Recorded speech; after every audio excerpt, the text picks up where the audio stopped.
So in a world where Chase and American Express have been dominating the credit card space, the underrated Capital One is looking to compete in a strong way. With releases of some powerful cards like the Venture X, an effectively free card after factoring in the credits, to partnering with Uber for benefits, as well as adding strong transfer partners like Virgin, I think it's time to break down the Capital One Bifecta or Duo and see where it stands compared to the likes of Chase and American Express. Now, typically when you hear about a trifecta, you hear about the Chase trifecta, where it's a set of 3 cards that work in unison to offer you a variety of categories that you can earn elevated points on.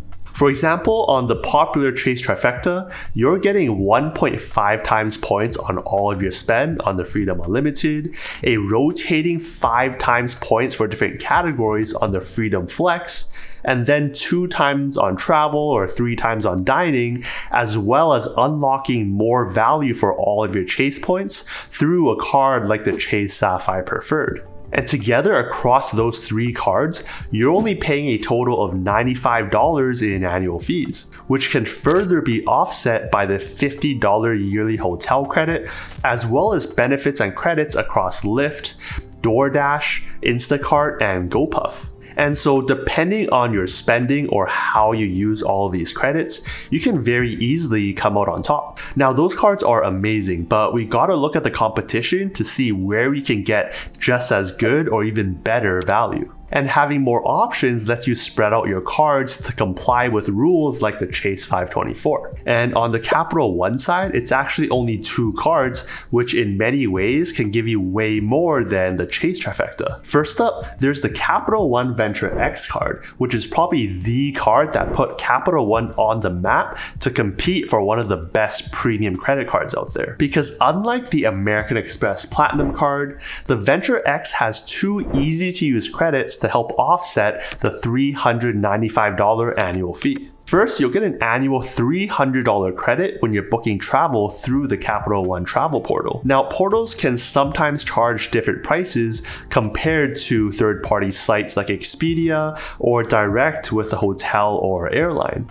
But from experience looking through many domestic flights on the portal, the prices seem pretty comparable to those other options. On top of that, Capital One also gives you signs suggesting when you should book, free price drop protection on some flights, guaranteed lowest hotel prices, and price match within the first 24 hours. With these benefits, you can very likely get a good value when booking travel through the portal, as well as being able to use up that $300 travel credit as long as you travel once or twice a year. Meaning if you value your Capital One points at 1 cent per point, so when you're redeeming for travel, that's equivalent to a 10 or 5% cash back when you're making those purchases, which can really add up the more you travel. So that's $300 down, but the next big credit is getting 10,000 miles every anniversary year, which you can then use towards travel, which at 1 cent per point is a $100 value. That means from year 2 onwards, you're getting a $300 plus $100 credit, so $400 every single year to help offset the $395 annual fee, meaning you get an effective annual fee of negative $5 provided you use those credits. Yes, that 10,000 miles only starts on year 2 and onwards, but when you hit the minimum spend when you open the card of $4,000 in the first 3 months, you'll also hit a spend bonus giving you 75,000 miles. And similar to Chase and American Express, those points are flexible, and the value comes from how you decide to redeem those points. Where if you redeem for direct cashback, you're getting 0.5 cents a point. If you redeem for travel purchases, that's 1 cent per point, and if you decide to transfer over the travel partners and redeem that way, you can get upwards of 2 cents per point. That means depending on how you redeem those points or miles, that welcome bonus could be anywhere from $375 to over $1,500 in value. Then when it comes to other types of spend on the card, you're getting a baseline 2 times miles on all of your spend with no upper limit. That means at a 1 cent per point value, that's like getting a 2% equivalent cashback comparable to cards like the Citi Double Cash, and potentially more if you redeem through travel partners. And as with most premium cards, especially travel focused ones, they come with a whole host of benefits to improve your travel experience, which includes lounge access through partners like Priority Pass and the Plaza Premium Group for you and up to 2 guests, but also their up and coming Capital One lounges that are just spinning up in a few cities, which I think they're trying to compete with the likes of the Chase Sapphire lounges or even the American Express Centurion lounges. The Venture X also comes with free additional cardholders, which means those cardholders also have access to these lounges as well as their 2 guests. Then when you're at your destination, you can rent cars through Hertz, having Hertz President Circle that will offer you benefits like widest selection of rental cars as well as guaranteed upgrades at select locations. There's also some really niche benefits like the Prior Travel Guide to the Cultivist for access to over 100 of the world's best museums for 6 months, and Gravity House, which is a social club. So honestly, at first, I thought really little about these benefits, but I realized that the list of museums as part of the Cultivist is pretty extensive and includes museums like the Rijksmuseum in Amsterdam, which I could have used on my recent trip to Europe. Meaning at €22.50 each, that could have saved me €90 just for that museum entrance alone.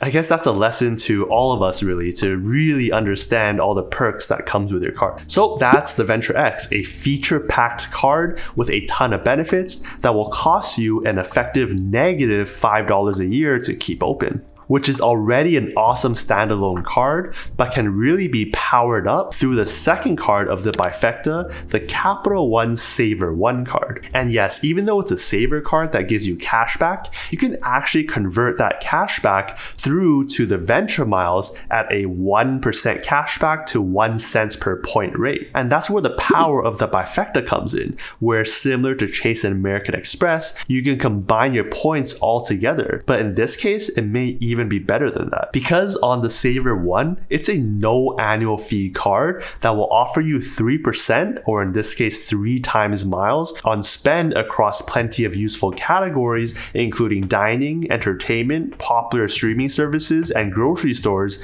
with 1 times on everything else. Okay, so if you're not spending in any one of those elevated categories, then you'll want to put your spend on the Venture X, given it already gives you 2 times miles on all of your spend. But for spend on those listed categories, 3 times miles can be a lot, especially in categories like grocery stores, which is not that common across most cards. Giving you 3 times miles on dining is also pretty awesome because that's the same rate you get on cards like the Chase Sapphire Preferred with annual fees. There's also a higher 8% back when you're spending on tickets through the Capital One Entertainment. The welcome bonus on this card is also similar to Chase, where you get $200 after spending $500 in the first 3 months, but you'll also get a 0% intro APR on the first 15 months. But given you should basically never carry a balance on your credit cards anyways, this is not that big of a point. Now, one perk that's been added through to late 2024 is a partnership with Uber, where you not only get an Uber One membership throughout that time,